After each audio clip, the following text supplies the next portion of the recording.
OMG listeners, Partai Nasdem terus melakukan penjajakan koalisi pemilihan presiden Pilpres 2024.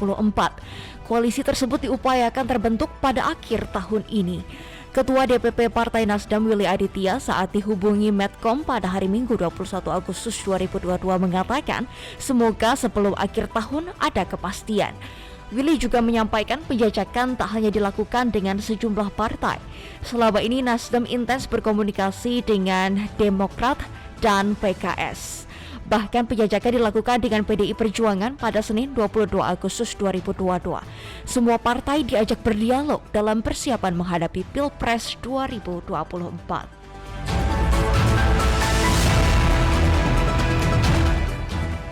Sementara itu, MG listeners, Ketua DPP PDIP Puan Maharani bakal bertandang ke markas Partai Nasdem hari ini, Senin 22 Agustus 2022. Kunjungan Puan sebagai bagian dari silaturahmi politik jelang pemilihan presiden Pilpres 2024. Puan berharap pertemuan hari ini lancar dan menurut dia, kunjungan tersebut sebagai bentuk silaturahmi kekeluargaan. Puan mengatakan kunjungan ke partai lain sesuai dengan amanat Rapat Kerja Nasional Rakernas PDIP.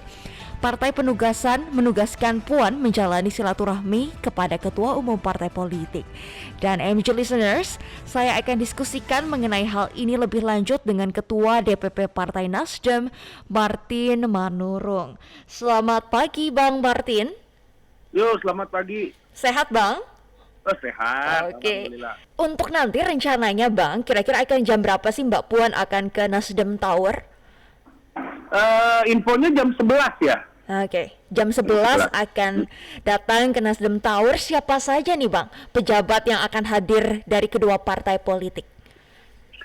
Saya rasa kalau yang menyertai itu terserah dari masing-masing partai ya. Ya. Tetapi yang jelas kalau kita lihat di media, Mbak Puan mengatakan bahwa kunjungannya sebagai dalam kapasitas Ketua DPR RI yang sudah ditugaskan ya oleh Rakernas partai untuk menjalin komunikasi politik dengan partai-partai lain. Oke. Jadi artinya dalam hal ini kedatangan Bu Puan itu bukan sekedar kunjungan pribadi, walaupun secara pribadi Mbak Puan dan Pak Surya itu kan seperti ponakan sama omnya aja ya. Iya. Kalau ketemu kan panggilnya juga kadang kalau lagi suasana yang tidak formal kadang bilang om gitu ke Pak Surya. Mungkin karena sudah juga berteman atau bersahabat dengan orang tuanya Pak Taufik, dulu juga sahabat dari Pak Surya. Nah, tapi saya rasa kunjungan ini bukan dalam kapasitas antara dua orang yang artinya mengenal lama, tapi dalam kapasitas sebagai utusan resmi dari Rakernas dan DPP PDI Perjuangan ke DPP Partai Nasdem. Jadi kita apresiasi itu, apalagi di berita juga Mbak Puan mengatakan bahwa ini Nasdem adalah partai pertama yang dikunjungi beliau dalam kapasitas tersebut. Iya, nah itu bagaimana Bang Martin? Partai Nasdem jadi partai pertama yang dikunjungi oleh PDI Perjuangan, ini tanggapannya seperti apa Bang? Ya kita mengapresiasi dalam konteks memang sejak awal ya antara Nasdem dan PDI Perjuangan, kalau kita lihat sejarahnya waktu pencalonan Pak Jokowi di 2014 pun adalah partai pertama yang mendukung Pak Jokowi ya, di luar PDI Perjuangan tentunya. Nah artinya di sini kan ada faktor historis yang juga dilihat oleh Mbak Puan mungkin ya, bahwa memang sebagai koalisi pendukung pemerintah Pak Jokowi selama 2 periode ini memang Nasdem adalah salah satu partai yang terdepan ya.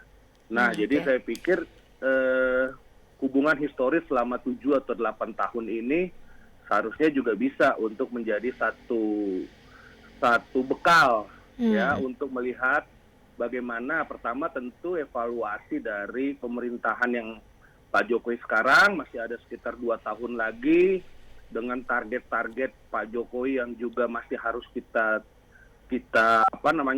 selesaikan ya secara bersama-sama, kita dukung. Waktu pidato Pak Jokowi kemarin di sidang tahunan MPR, beliau juga masih mengutarakan pikiran-pikiran besar ya. Nah, itu kan memang satu ketidaklaziman juga. Biasanya kalau presiden yang sudah periode kedua gitu, dia akan mencoba melihat kebijakan-kebijakan secara lebih realistis lah gitu, apa yang bisa diselesaikan dalam konteks 2 tahun ya. Tapi Pak Jokowi masih mengatakan pikiran-pikiran besar. Artinya di sini kan ada satu gagasan yang memang harus kita dukung, dan saya rasa kita dukung bagaimana konektivitas dan lain sebagainya, pembangunan sumber daya manusia yang memang harus dilanjutkan. Siapapun presiden nanti tahun 2024 harus bisa melanjutkan gagasan-gagasan besar ini. Nah, saya rasa di situ titik pertemuan antara Nasdem dan PDIP ya. Di titik bagaimana kita melanjutkan gagasan-gagasan besar ini. Nanti rencananya apa saja nih Bang Martin yang akan dibahas dalam pertemuan selain ada gagasan-gagasan besar dari Pak Jokowi yang memang perlu dilanjutkan dan perlu didukung oleh siapapun presidennya nanti akan ada pembahasan apa saja Bang Martin? Ya, kita belum tahu ya, kan ini kan kita menerima Mbak Puan ya, Nasdem dalam konteks menerima. Jadi tentunya kita yang nanti harus bertanya gitu maksud dan tujuan dari kedatangan itu. Tapi saya rasa Mbak, apapun yang akan dibicarakan, pertemuan antara PD Perjuangan dan Nasdem dan semua partai politik, saya rasa itu sesuatu tradisi yang sangat bagus ya, silaturahmi yang sangat bagus. Ya, kita bisa bertanding, kita bisa bersama atau kita tidak bersama pun, tetapi silaturahmi antar partai politik, antar elit, antar tokoh-tokoh, antar pimpinan itu sesuatu yang harus kita budayakan kembali. Ini kan Nasdem kan mengatakan restorasi Indonesia. Apa sih yang harus direstorasi? Ya salah satunya juga budaya-budaya seperti ini, budaya silaturahmi. Ya dulu kalau kita lihat para pendiri bangsa kita ya bisa berdebat di publik, berdebat di parlemen, tapi kemudian ketika memang bertemu dalam konteks yang pribadi seperti itu kan bisa juga mereka kemudian cair kembali gitu ya. Bung Hatta dan Bung Karno bisa berdebat, tapi kemudian ketika Bung Karno sakit juga Bung Hatta yang datang untuk kemudian melihat Bung Karno. Jadi ini harus dibiasakan gitu loh Mbak. Publik juga harus biasa. Ketika kita beradu, bertanding, itu kita bertandinglah dalam konteks kita beradu gagasan yang terbaik buat bangsa ini. Bukan jadi musuhan, ada serumah. Ya, antar rumah musuhan, antar keluarga musuhan. Ini demokrasi macam apa yang seperti ini? Kita kan tidak mau yang seperti itu. Baik, budaya silaturahmi ya Bang, antar partai politik yang perlu dilestarikan. Meskipun ada perbedaan gagasan, tetap harus ada silaturahmi tersebut. Dan kita dalam arti gini ya Mbak ya, kita berdebat, bertanding sekeras apapun, itu berdebat, bertanding untuk gagasan-gagasan yang lebih maju bagi Indonesia ke depan. Baik. Jadi itu adalah satu keniscayaan demokrasi. Kita harusnya berdebat itu bagaimana sih kebijakan kita di 2024 nanti. Seperti apa sih misalnya tantangan Indonesia ini dalam konteks global sekarang. Berapa tingkat suku bunga yang harusnya kan seperti itu kalau negara-negara demokrasi yang maju ya, bukan lagi persoalan-persoalan yang menurut saya lebih ke persoalan-persoalan trivial ya. Kamu di sana, kamu orang apa, kamu agama apa. Saya pikir itu bukan lagi seperti itu gitu loh. Betul. Bang, kalau ini kan menuju Pilpres 2024 sudah mulai terlihat ada poros-poros koalisi Bang. Nah kalau stance atau dari Nasdem sendiri ini posisinya seperti apa sih Bang? Saya rasa kalau Nasdem masih dalam konteks mencari kesamaan-kesamaan pikiran.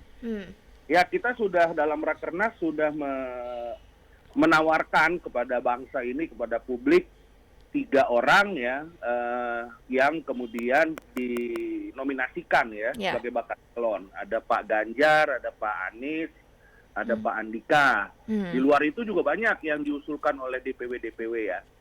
Nah jadi dalam konteks ini Nasdem sudah memberikan ini loh yang menurut kami layak begitu ya. Lalu kemudian partai-partai lain silakan untuk melihat apakah cocok atau tidak, kan seperti itu. Nah jadi kalau komunikasi saya pikir Nasdem itu partai yang sejak awal ya komunikasinya itu sangat luas, tidak mau untuk terjebak dalam framing. Ini kan sekarang framing nih. Ya. Ada framing A, framing B, framing C. Saya nggak ngerti apa tujuannya. Ya kemarin waktu Pak Surya bertemu dengan Pak Presiden, ada pengamat yang kemudian ya katakanlah sok tahu ya, mengatakan bahwa katanya Pak Surya itu pamit pada Presiden. Padahal nggak ada omongan pamit sama sekali, itu ngawur ngarang. Nah jadi menurut saya ini kan framing-framing yang ya mungkin ya namanya usaha kali Mbak ya. Ya. Tapi Nasdem sih sangat terbuka untuk komunikasi kepada siapapun. Dengan platform yang jelas, yaitu Pak Surya sudah berkali-kali platformnya adalah kita pertama mengamankan pemerintahan presiden ini sampai berakhir dengan kekuasaannya periode kekuasaannya dengan baik, sukses. Lalu kemudian program-program yang baik itu harus kita lanjutkan, dan ketiga kita berhenti untuk melakukan politik identitas. Ya. Nah itu kan yang sering sudah berulang kali Pak Surya katakan. Ya bahkan beliau dalam forum akademik di Unibrau juga mengatakan lah kalau pemilu itu memecah belah bangsa, buat apa pemilu gitu ya. Ya. Nah ini kembali konteks tadi, harusnya kita beradunya itu beradu gagasan, bukan Betul. beradu identitas seperti itu. Oke, baik Bang Martin, kita sama-sama tunggu Bang nanti pembahasan apa saja yang akan dibahas oleh Nasdem dan PDIP. Terima kasih Bang Martin untuk bincang-bincangnya pagi hari ini. Sukses ya Bang ya. Selamat kembali beraktivitas Bang. Yo, sukses. Terima kasih. Terima kasih ya.